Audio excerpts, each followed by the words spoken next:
Hello and welcome to the Ending Body Burnout Show. We are your hosts, Chris and Philly, co-founders of a multi-award-winning functional medicine practice, serving busy people with energy, mood, and gut issues. While busyness, addictive doing, people-pleasing, and perfectionism might be the norm, it's not normal, and it's a major contributor to health issues. Our goal with this show is to give you a holistic root cause approach to healing your body so that you don't have to continue doctor or diet hopping or popping a gazillion supplements hoping something might stick. So get ready to heal your body, get your spark back, deeply connect with yourself, and step into the life of your dreams. Let's dive in.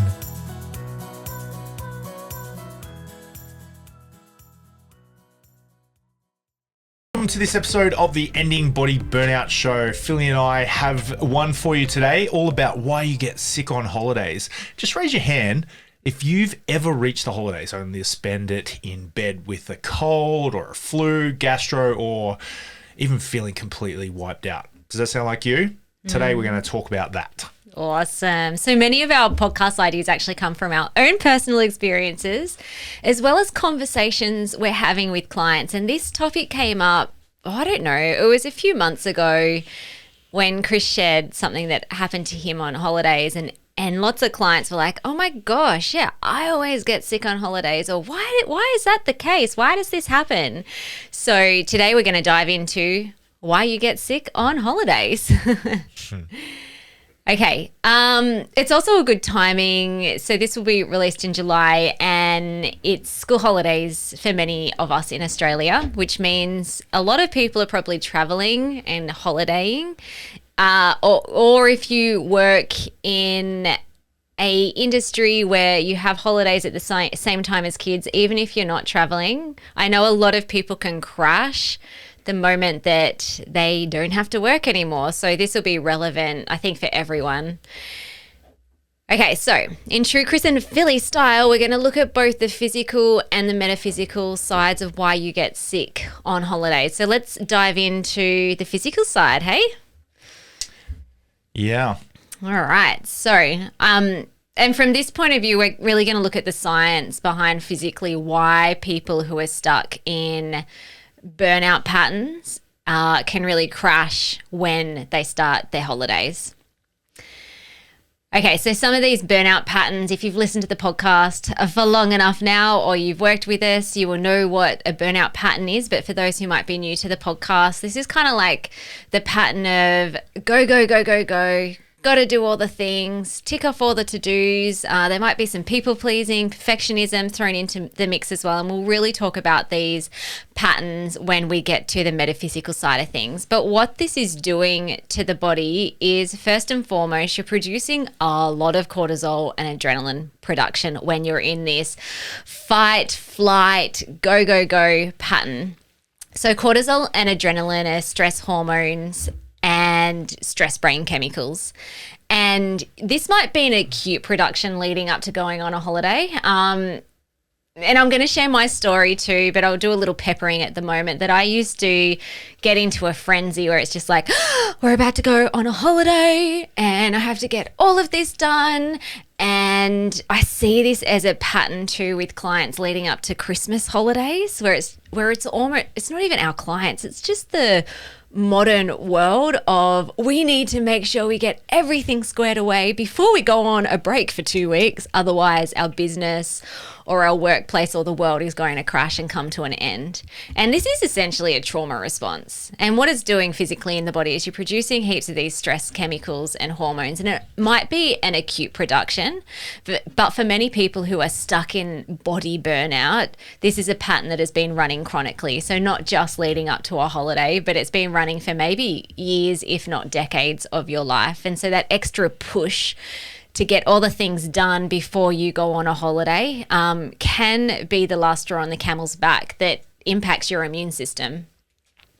So when you're experiencing this pattern, you can have what's called a stress hormone crash. So after months of elevated stress hormones, this sudden permission to relax can cause a dramatic cortisol drop, where you can literally feel like you're physically crashing. And that often shows up in energy. So you get to the holidays and you feel completely wiped out. You might even feel quite low mood, almost like a shutdown, low motivation point of view experience. And for some people, sleep disruptions can occur. What this chronic and acute high stress also does when it comes to causing sickness leading up to holidays is that it suppresses the immune system. So when you're experiencing high stress, it literally suppresses the immune system, which makes you more vulnerable to picking up bugs.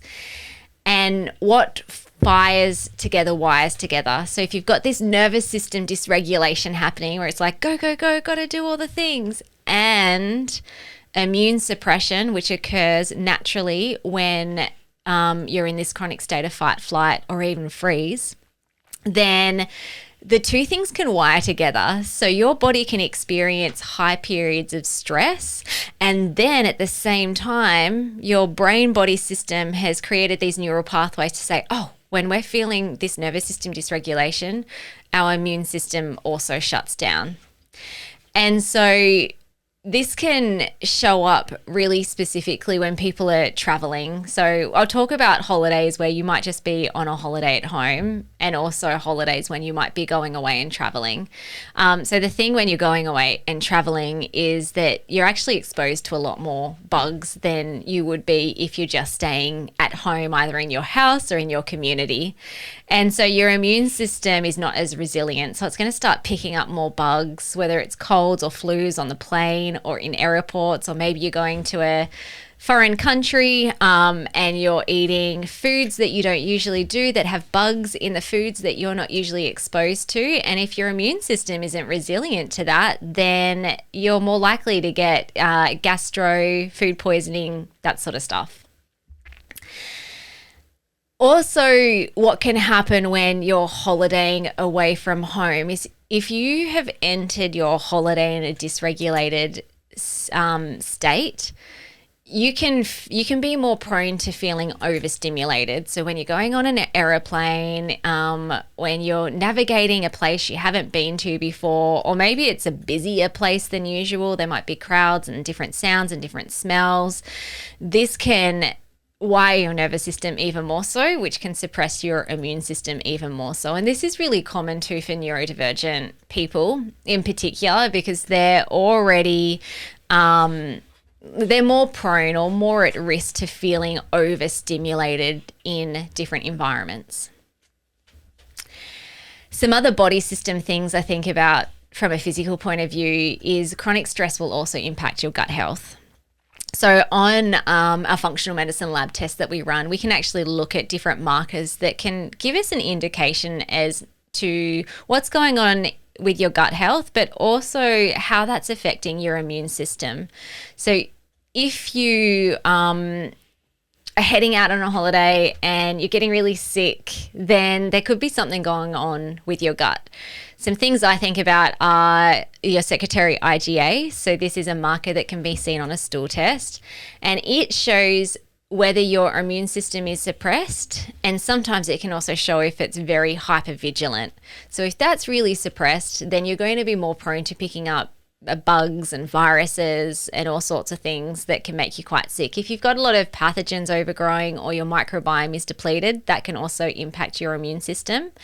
And leaky gut can also make you more susceptible to having a dysregulated immune system, because it actually puts you more into a hypervigilant state. So leaky gut is basically where your gut lining starts to separate.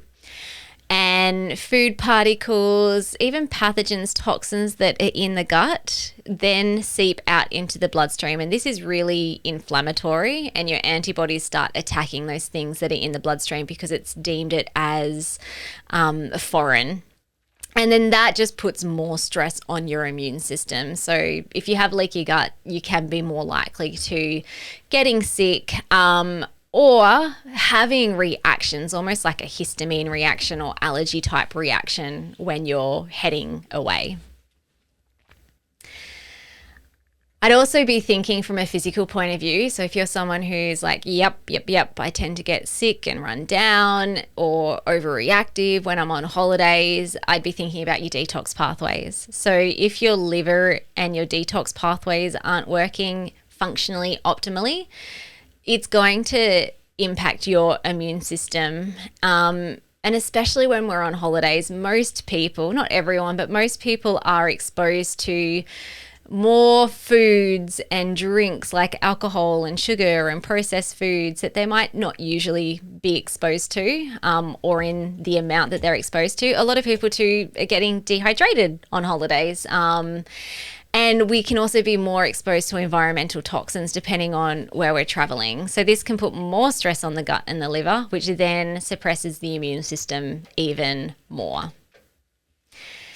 One other thing too, so this would be more for people who are traveling to different time zones. It can really throw out your circadian rhythm, so your sleep-wake cycle, which then if you're not sleeping very well, then that puts more stress on your body. So cortisol rises, which then can impact or suppress your immune system.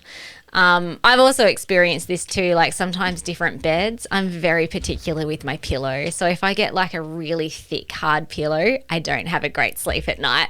Some people are the same with pillows or beds, or maybe there aren't blockout curtains like you're used to. And so if there's more light coming in or more sound coming into the bedroom that you're sleeping in, you can, not have as good a night's sleep, which will put more stress on the body and then therefore suppress the immune system.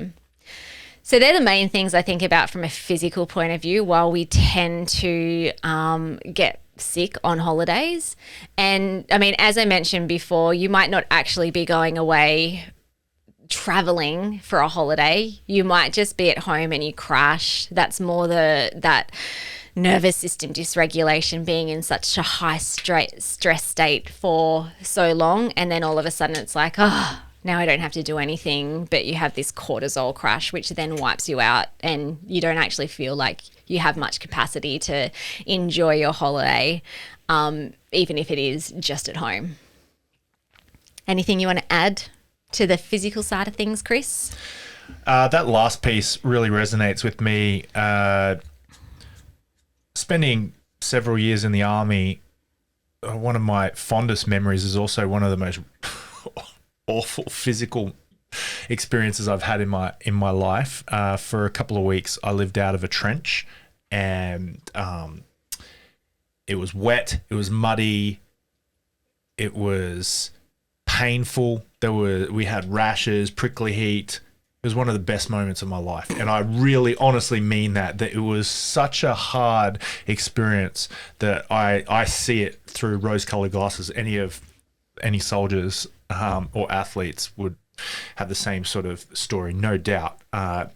Would I do it again? No.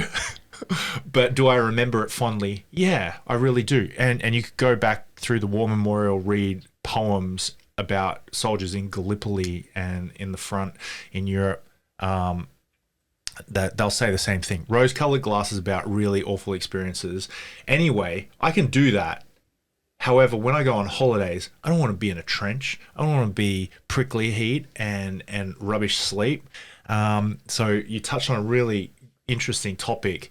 I'm like the princess and the pea. I have 3 pillows. I've got one for my head, and it's a lovely, expensive pillow that fits me perfectly. I have one to cuddle with my arms. I put in like a headlock, and the other one, and I strangle it. I'm like literally in a stranglehold. And the other one I smash between my knees, keeps my spine aligned.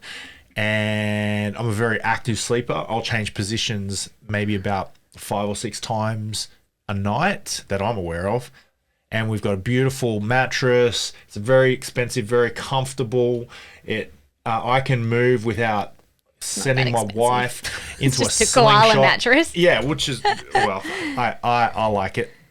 Anyway, our doona is very comfortable. What I'm getting at is it is so not trench warfare in our bed. It is comfortable. And I'm 6'7". I'm over 2 meters tall. And so my feet hang right at the end of our king size bed. And there's taller guys than me. But when we go on Airbnb if I'm looking for comfort and not the trench, and my expectations are this is going to be a comfortable experience. I'm going to relax. And then when it gets to nighttime and my calves are hanging off the end of the bed and I can't have my little strangle pillows and there's no like in between my knee things, that's not a very pleasant sleeping experience for Chris because my expectations aren't being met.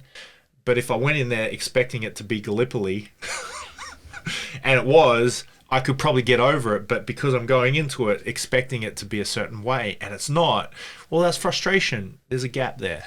So there's a bit of physical and metaphysical tied up into that sleeping experience. Yeah, and there always will be. It's kind of like it's not one or the other. So if you're someone with a pattern where I'm like, oh, I always get sick, it's, I've just rattled off all the main physical things that can cause that from happening. But it's not just one or the other ever. And that's a good example. So another thing that I could do, like when I go camping, I can have a tremendously amazing sleep. And I got a flaming air mattress that's like the size of my hand. And I can sleep like an absolute baby with a pillow that's inflatable and it's a quarter the size of my Snuggle Buggle one.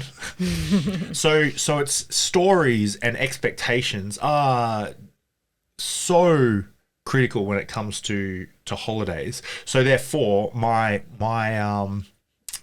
my work for myself is get my expectations dialed in, metaphysically work, all this sort of stuff, and pre-book. If I can, have a look at the pictures and find beds that are absolutely going to be tall human friendly. Yeah.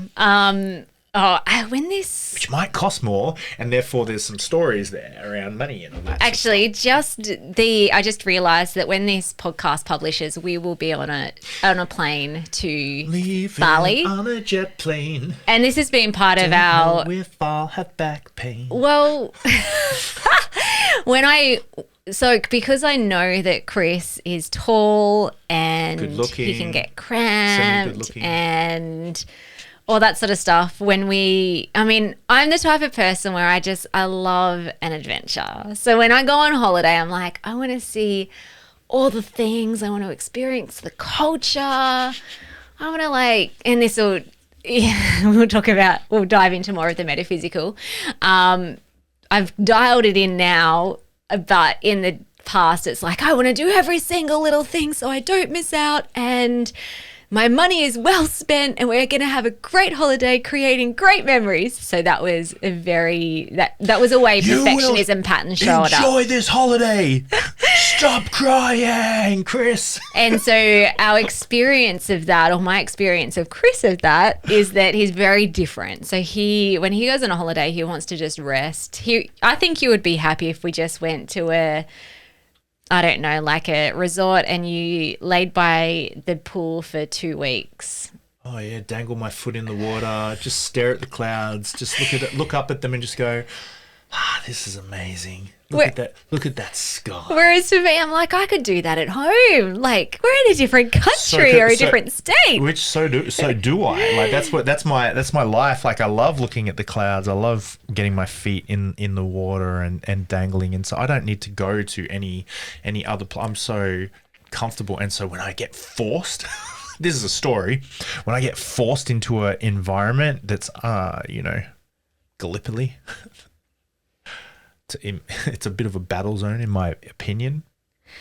Yeah. It's not comfortable. The point of why I'm bringing that up now is that I've learned over time that we want different things from the holiday. And so I'm always, I'm the one that plans it. I'm the one that books the tickets. I'm the one that has the idea. I'm the one that books out the dates, schedules out the calendar, organizes the itinerary. But this one that we're going on in Bali, I'm okay, let's go to 2 different places. So usually my way of doing a holiday would be, let's get a car and we'll go to a different location every 2 or 3 days and we'll just see the whole country.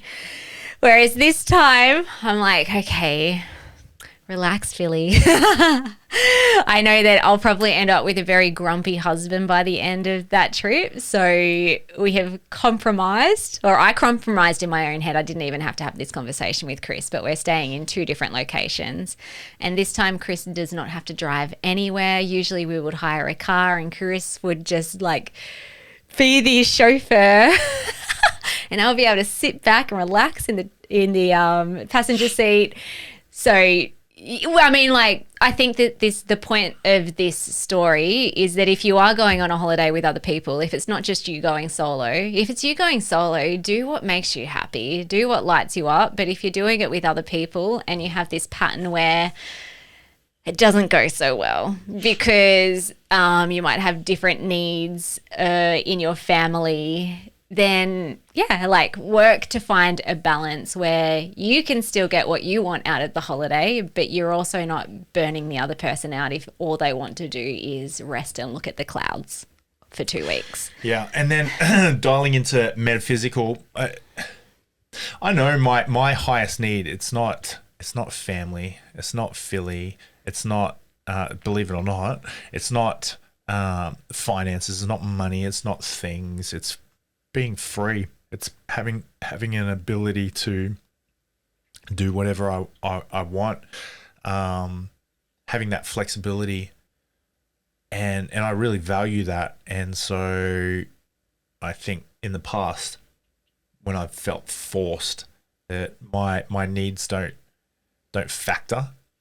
Chris, you're not important here. This is what we're doing, and you'll like it.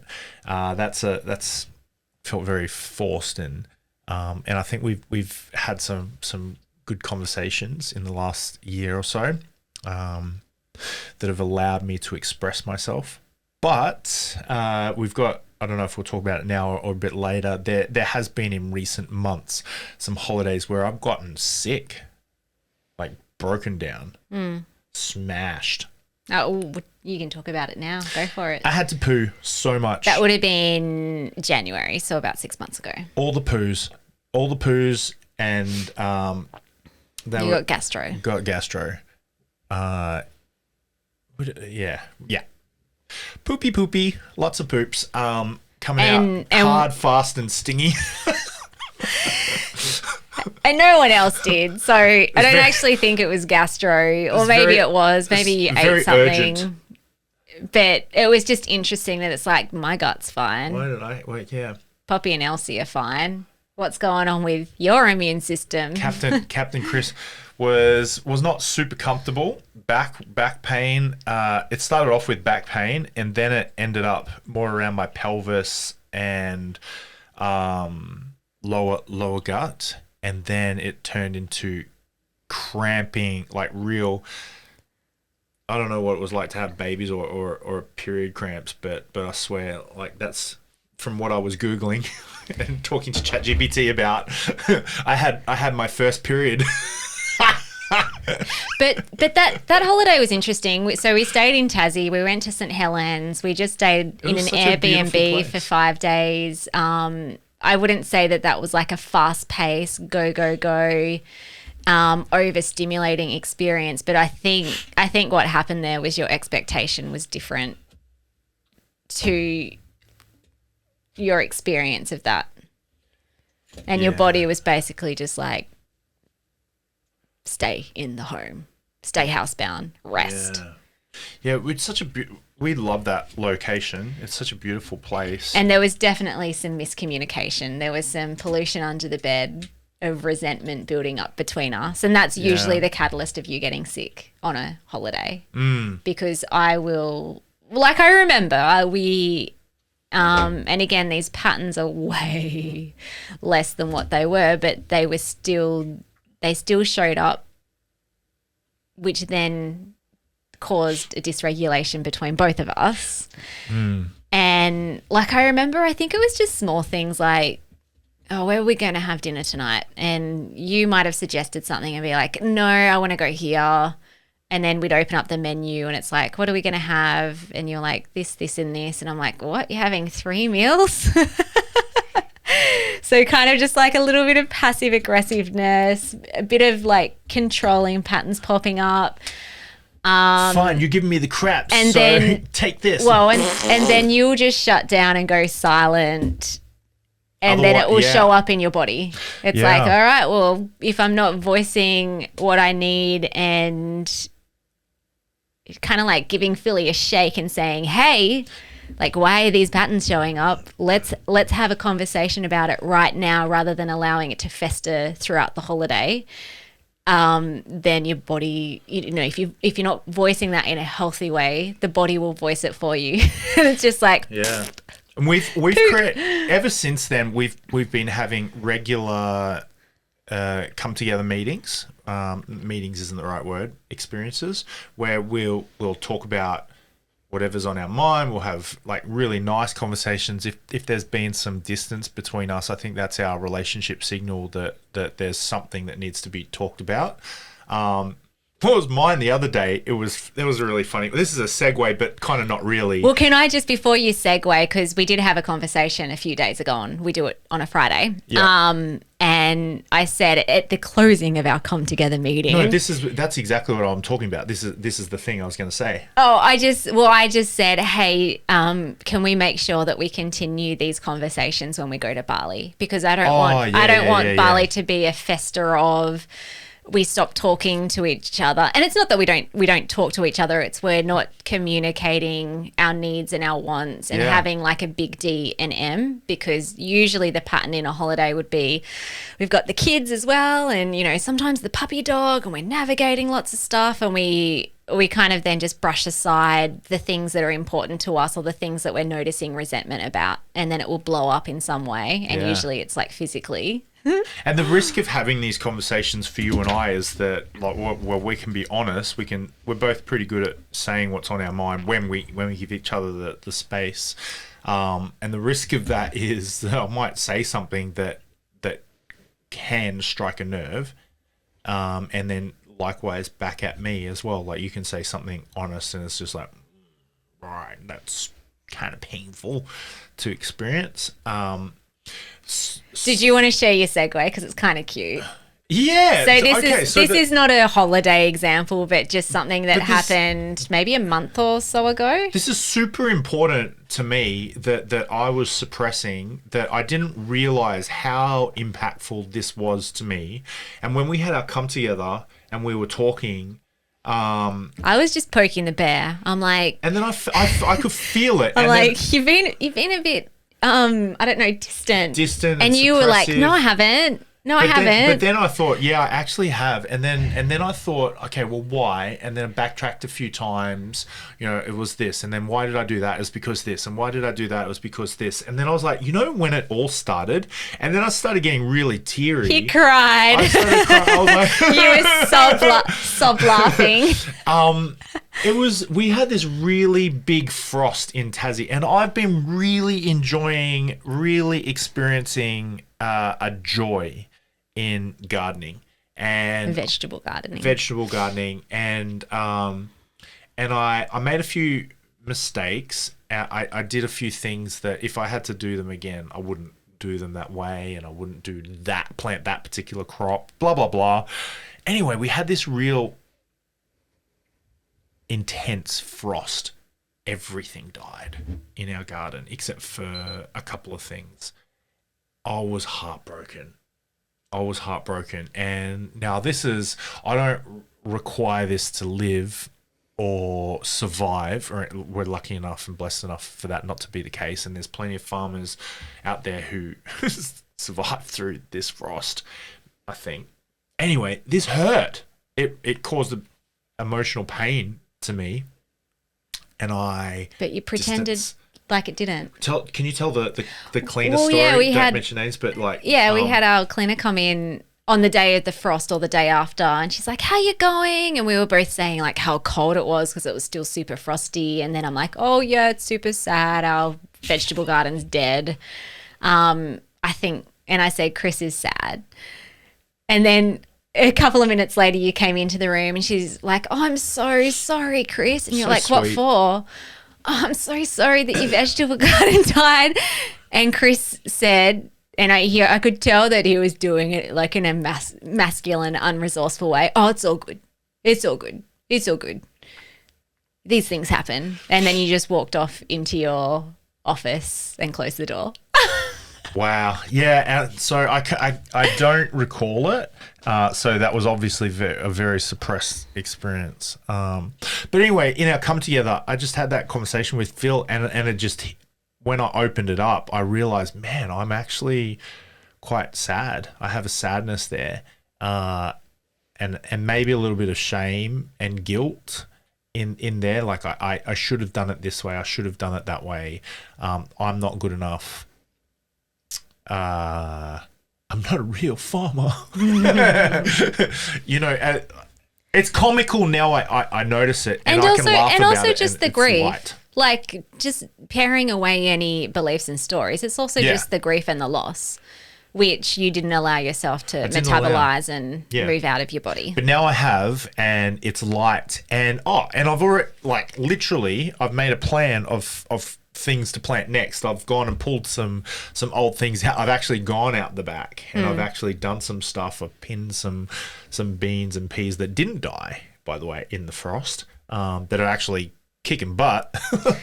Yeah. Okay. Anyway. Shall we get back to holidays? I'm just thinking we could have done this like a vegetable garden episode on this. The point of me saying this is this was a suppressed thing for me. And if we didn't have these regular come-togethers, our Bali holiday probably would have been very uncomfortable. Right, yeah. Having these come-togethers allowed me the space and the time to be heard, to feel safe, to say what was on my mind, to explain why I felt distant. And so I think top tip, listener, is to, with the stakeholders in your life and the important people, have some come-togethers. Come together, meet together, allow each other to speak openly. And it's been... Our relationship is definitely, it thrives when we have our open discussions. Coming into your little video. Oh, I see what you're saying. Okay, so let's talk about some other patterns or metaphysical patterns that can show up with holidays that can contribute to the crash, moving into holidays, the sickness, the immune system. And again, we'll talk about the patterns from a body burnout point of view. So people who are running the overdoing, perfectionism, people pleasing, even kind of shut down, suppression type patterns. So a really common one could be overdoing previous to the holiday. And that could either show up in terms of like, I got to get all the things done at work so that it's all ticked away. Or it also might show up as like, I need to earn this holiday. So I have to work really hard so I can feel like I've done a good job and I'm deserving and worthy of this holiday. Something else that might show up is, you know, if you're running this pattern, is cramming everything in before the holiday. So whether that's like you're leaving your home to go on a holiday, or it might be the whole Christmas thing where it's just like, I've got to do all the things and make sure everything is in place so that I can put my head down at night and know that I'm a good human being and know that the world isn't going to fall apart and that I'm going to be okay. So if you're running these overdoing pre-holiday patterns, often it also means that you're neglecting self-care leading up to it. It's like you've only got 24 hours in a day, and your sleep might even get carved out in order to get all the things done before you go away. Or you're just making poor nutrition choices, dehydration, maybe not even going to the toilet regularly, because you're trying to cram everything in before you go away. And this, again, will put more... it will weaken the immune system because you're putting yourself into a really dysregulated state. Perfectionism can also show up, and that might be around over planning a holiday. So that's kind of what I was like talking about a little bit. And I remember, this was a massive pattern for me. This Bali holiday, besides booking our tickets for the flight, I haven't even done visas or anything yet. Oh. That's okay. I can do it the day before. You can even do it at the airport. It's okay. But besides booking tickets and Airbnbs, I have no idea what we're going to do. And I actually really love that spaciousness and that freedom of it. And it also means I'm not spending my time prior to the holiday trying to work out what I'm doing for the holiday, plus life admin, kids, family, and business.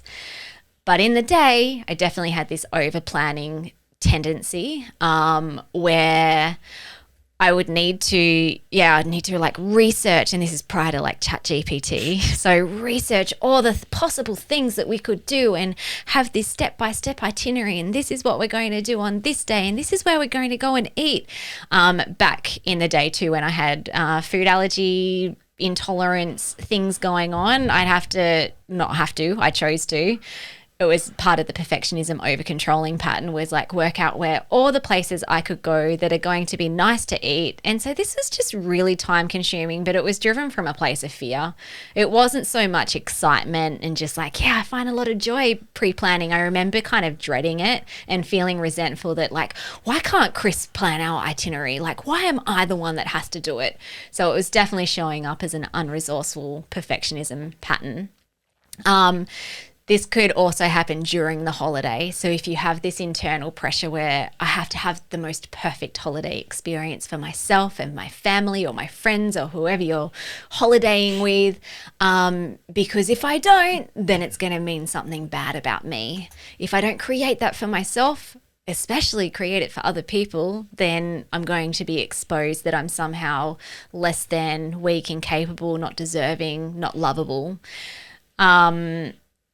Sometimes this can also show up as a tendency, and this was the case for me too, where leading up to the holidays, I had this massive to-do list, and they were just like little things like make sure you water the plants, make sure you figure it out who's going to look after the dog, make sure you work out when you're going to put the bin out before you get in the car to go away so that you don't come home and there's like rotten veggies in the bin and the house is going to stink. Like, this is what my brain used to do leading up to a holiday. Again, it's a perfectionism pattern where I don't think I've ever shared that with you, Chris, but I knew that when I was going to share this on the podcast, I knew you would have that reaction. It's like, what? Because Chris is, if I did think of that when we get home, I'd be like, oh, wow, I should have put the bin out.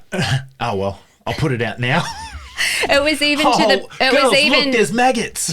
Well, it was even to the point where I had to strategically work out, like, how are we going to eat all the food in the fridge so we're not wasting anything, but we're also not throwing anything out, but we're not leaving anything in the fridge to go off. So even like 2 weeks in advance, it's like, what am I going to purchase so there's not going to be waste? And this was all tied up in like money scarcity patterns that I used to have as well. Man, that's so funny, because I'm the opposite. I'd be like, my plans are like, all right, so what am I going to do now? Now I've not done the thing. How am I going to rescue the bin from maggots and rotten food? That's where I think I'm in the moment, react rather than pre-plan. Yeah. So these patterns definitely going to weaken your immune system because you're putting yourself into a dysregulated state. People pleasing is really common too, especially if you're holidaying, again, whether it's at home, carving out time to go on like outings with the kids, or if you're going away with your family on a holiday. So if your holiday involves other people, people pleasing can definitely show up that can then dysregulate your nervous system, put more stress on your body and weaken your immune system. So it often shows up as I have to make sure the rest of the people who I am holidaying with, usually it's the family, will be happy. So this extra pressure to get it all right, which can feed a perfectionism pattern, which then can feed an overdoing pattern. Sometimes it might show up too if you're traveling to places or even at home, but you've got carved out time for a holiday. If you run these strong people-pleasing patterns, often it can show up as like, oh, I feel like I have to catch up with everyone. And I need to make sure that, maybe I can even serve people during my holidays as well. So how can I help them so that they can love me, they can accept me so I can feel like I belong? Again, it will feed this overdoing pattern if you feel like you have to try and please everyone, catch up with everyone, help everyone, make sure everyone else is happy. And that's where you then start suppressing your own needs and your wants and desires, which will weaken your immune system. And the last pattern that I think about from a metaphysical point of view, which is what Chris touched on, is sometimes getting sick during a holiday is just your body's way of forcing rest. So especially if you are running these overdoing, hyper-vigilant, controlling type patterns, your unconscious mind is nervous. So it's like, great, like we know that there's 2 weeks or 4 weeks coming up where we're going to have this holiday, but how can I trust you to rest? Like, how can I trust you to relax and settle down and have a wonderful time and rest and recharge and connect? And so if the unconscious mind doesn't trust you, then it's like, cool, well, I'm going to force your rest by making sure you get sick or you feel really wiped out so that you can't overdo on this holiday. It's kind of impossible to then overdo.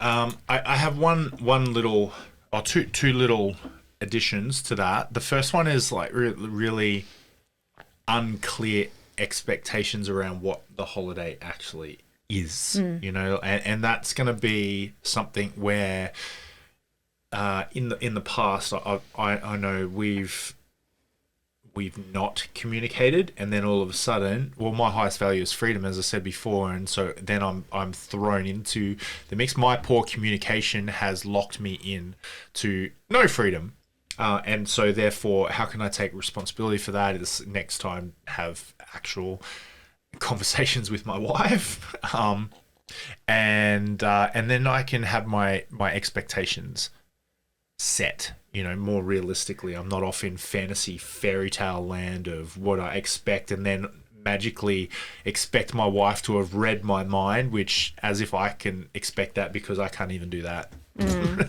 Yeah. And I'm reflecting, like, again, I'm kind of coming back to this Bali holiday we're planning for, getting ready for. But there were some specific questions. So when I looked at, like, you know, I found, here are the top 20 Airbnbs. Chris, which one do you want?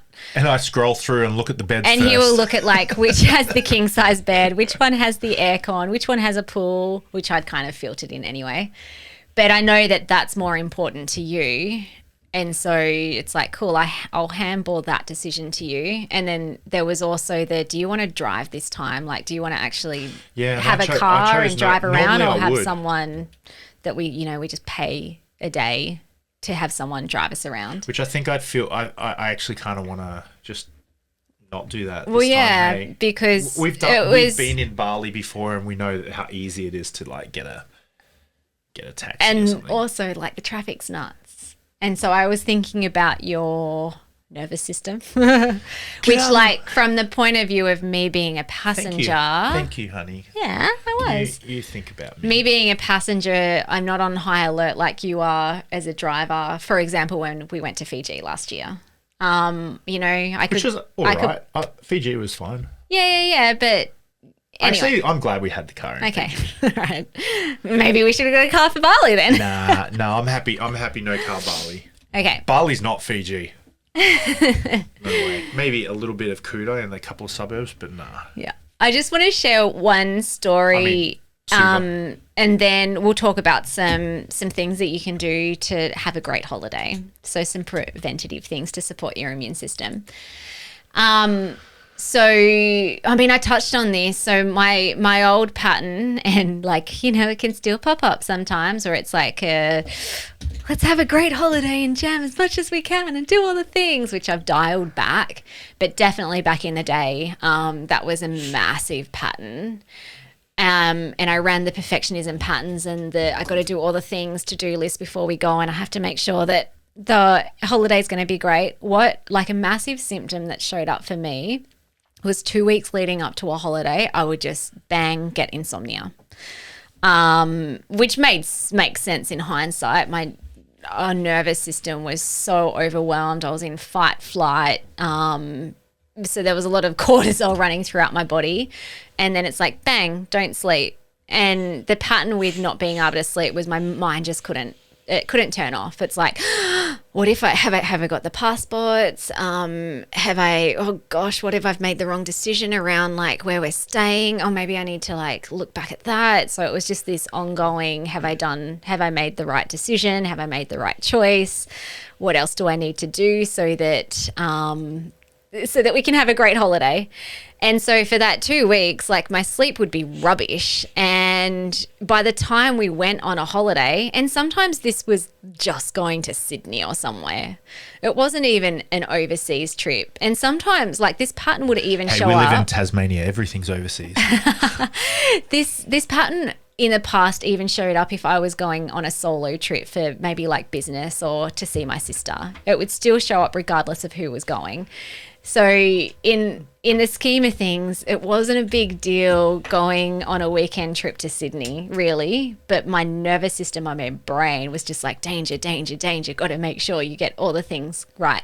So by the time I reached the holiday, I was exhausted. And usually it would take like 1, 2, 3 nights for me to be able to settle down and be able to start sleeping again. And always I would catch a cold or a flu either on the holiday or coming back, and I always blamed the plane. Aircon. Come back and I was sick. So the things that I did to address it, well, I worked on my body systems for sure. Thinking in the past that it was just a physical immune system issue. And I did run a pattern too where I was getting sick all the time. So this is going back 10 years, but every 2 to 4 weeks, catching a cold and a flu. That over time got better as I supported my gut health, detox pathways, adrenals. But it was still this immune system crash and this insomnia crash was still showing up around the holiday. So it wasn't until I did deeper metaphysical work around getting to the root belief of, like for me, it was weak and incapable, which made a lot of sense as to why I was super controlling and had to be hyper vigilant and overdo before and during the holiday. So that made a massive difference. And I can't remember what holiday it was, but it was a traveling trip. And I remember sleeping all the way to the point that I then got up and went on the plane, and it felt like a miracle. It's like, whoa, I just slept for the whole 2 weeks leading up to this holiday and I feel great, ready to start this holiday. Something else I did too somatically, and I had a little flare up. It was actually last year. Again, there'd been many holidays where sleep soundly, it was totally fine. But last year I had a trip to Sydney. It was for a business thing. And it was a couple of days before. I just remember waking up and it was almost like a little switch had flicked on. And I all of a sudden felt like I had so much to do before going on this solo trip to Sydney. I wasn't even taking my kids to that one. And I went to a somatic session with one of my teachers, Charlene Broughton, who's actually done a beautiful somatic trauma release session inside our Ending Body Burnout method, which I'll pop the link in the show notes for clients if they want to check that out. Basically, you're rolling around on the floor, you're rocking, you're shaking. There's no mental, like you're supposed to drop out of your head and into your body. And I had this experience during this 90-minute session where I went back in time and I was, I think, 8 years old, and it was my first overseas trip to USA. And it was really interesting. It's like, and I went into that session wanting to be able to find either more data around why this little flare up was happening, but also essentially to release it. And so took me back to USA, which I don't have a lot of conscious memory of, but I know that my mum was experiencing a lot of anxiety and panic attacks then. So I imagine that she would have been really stressed leading up to this overseas holiday with 4 little kids. There would have been a lot of just stimulation with the airport and the long plane trip and the new country. And so after this session, I can't even explain what happened, but basically I felt like I was flying on the plane and I was free and it was beautiful and amazing. And when I came out of that session, that urgency and that feeling of like, I've got so many things to do before I go to Sydney had just completely gone. Like it was completely switched off, which demonstrated and showed to me that I had this unconscious pattern of a distressing event or a dysregulating event still stuck in my system that as it came out, then it switched off that pattern. Okay. So just to finish off, I thought it would be nice to give you some really practical prevention strategies. Chris's top tip is communication. Like just Yeah. if there's anything in your head, if there's anything going on, stop holding it in. Have communication. Find regular times to talk, especially to yourself. If you don't have you time, then you're really doing yourself a disservice, and you're holding yourself back. And you're losing rapport with yourself, which is the most important thing. And then have communication with your partner, and then any other stakeholders as well. Yeah. And big picture point of view, like there's going to be some deep root cause beliefs that need to be healed and reprogrammed to then be able to have these conversations. And if you're someone who does tend to get sick a lot or feeling wiped out, there's probably some pretty big body systems that need an overhaul as well. So this bigger picture, deep healing stuff we do inside our Ending Body Burnout Method program, which I'll pop the link in the show notes. Our doors open again in September. I've also got my calendar open if you want to just start off with the first step, which is a Connect the Dots initial consult. So both of those links are in the show notes. But I would be thinking about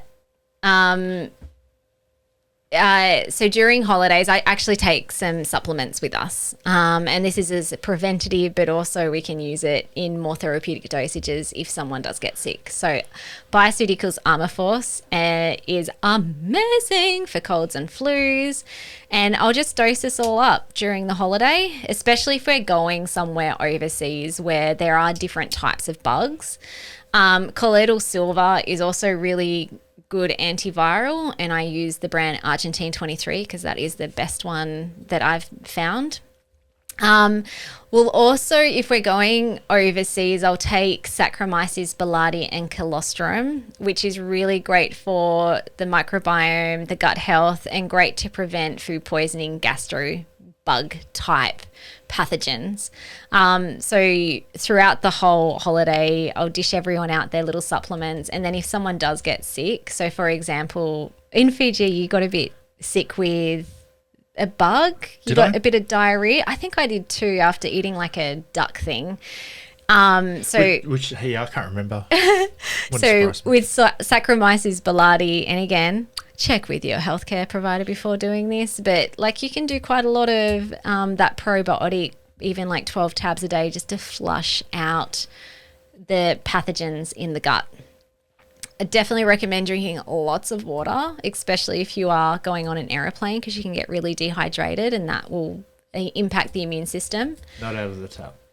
Oh, yeah, if you're going overseas, or I don't know, even like Sydney, Melbourne, where it's very heavily chlorinated. I would never drink water out of the Sydney, Brisbane, Melbourne taps.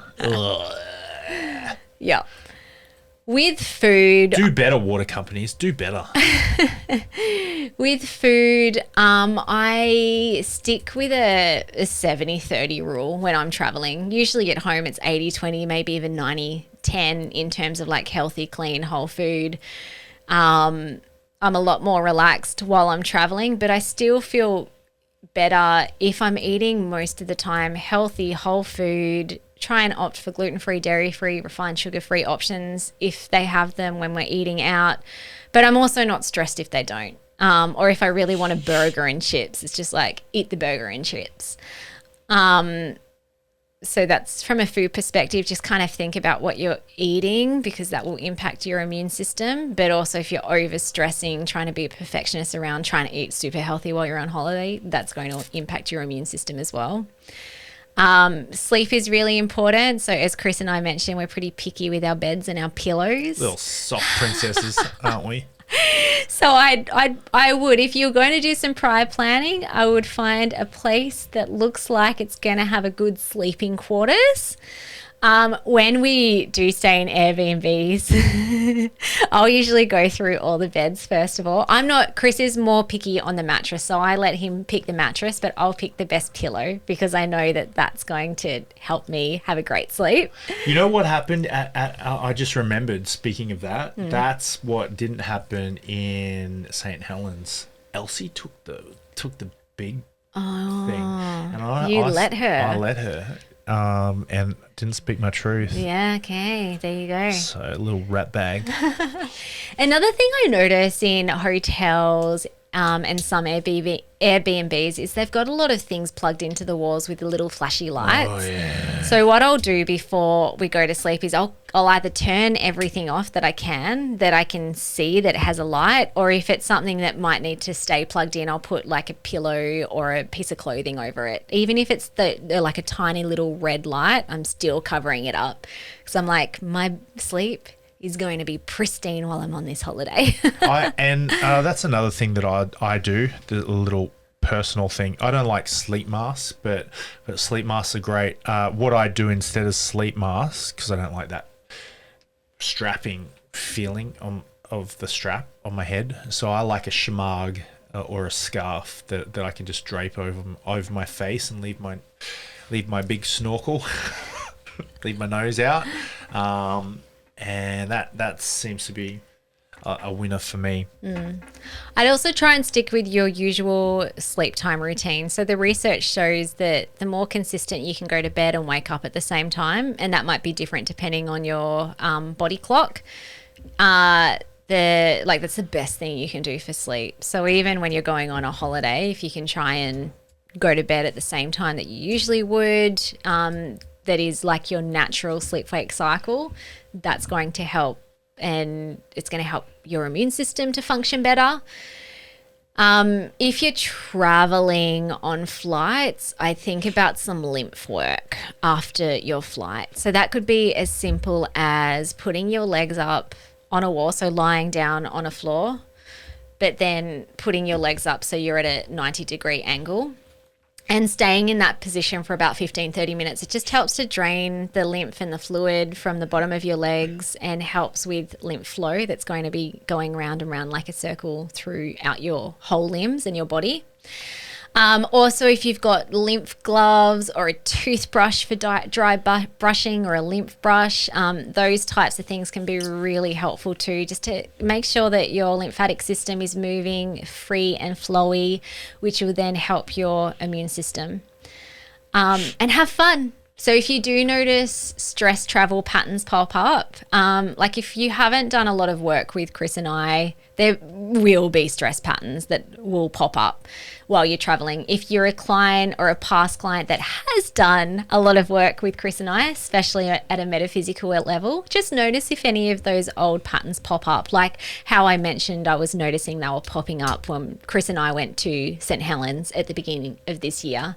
It might be around spending money or controlling or putting pressure on yourself to make sure everyone else is happy, or maybe you're noticing that kind of like that urgent pull to do a lot of things. Or not do anything. And sometimes it's just, so again, if you're more practiced in being aware and knowing what to do with those patterns, sometimes it's just being aware of them. And it's like, oh, hey, oh, hello, little pattern. Why are you popping up? Oh, yeah, okay. And sometimes it's just a reminder that they're old shadows of protective patterns that have been very prevalent in the past. And sometimes, and often, just having a conversation with those patterns or that part of you that's popping up, kind of like freaking out a little bit, and to say, like, I'm safe now, it's okay, I'm here on this holiday, however the holiday unfolds is going to be wonderful, it's okay. And often that's enough just to allow them to kind of shake off, settle down. My last point too would be, and Chris has talked about expectations, is if you're going with your family, expect there to be drama. Just expect, especially if you're going with children and your family members have big personalities, it's part of the game. Just expect that there's going to be some tantrums, or there's going to be some big needs that need to be expressed, or there's going to be some weird things that pop up. So when we go on holidays now, my expectation is not, we're going to have like the perfect time and everyone's going to be so happy and everyone's going to be so relaxed and chill and we're all going to want to do this adventure. I just expect that like my kids are probably going to buck up. And, maybe Chris will too, but that's okay. It means that a conversation needs to be had. And And so like I expect that to happen, which means when it does, it's like, oh, I was expecting that to happen. So cool. That's okay. It hasn't ruined the holiday. Boom. All right. Awesome. Otherwise, it'll give you the poops. the poops. It'll crap you to tears. Literally and metaphysically. Have the best day ever, guys. Hope you enjoyed this one. Stay healthy. Stay awesome. Bye.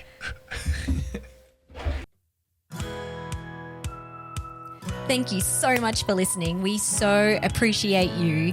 If you'd like to give us extra smiles, drop us a review and spread the love by sharing this episode. You can also rate your own state of burnout and the root cause contributors by taking our Ending Body Burnout Assessment on our website. And if you're interested in learning about our group or one-on-one Ending Body Burnout programs, shoot us a DM via Instagram or Facebook. Have the best day ever.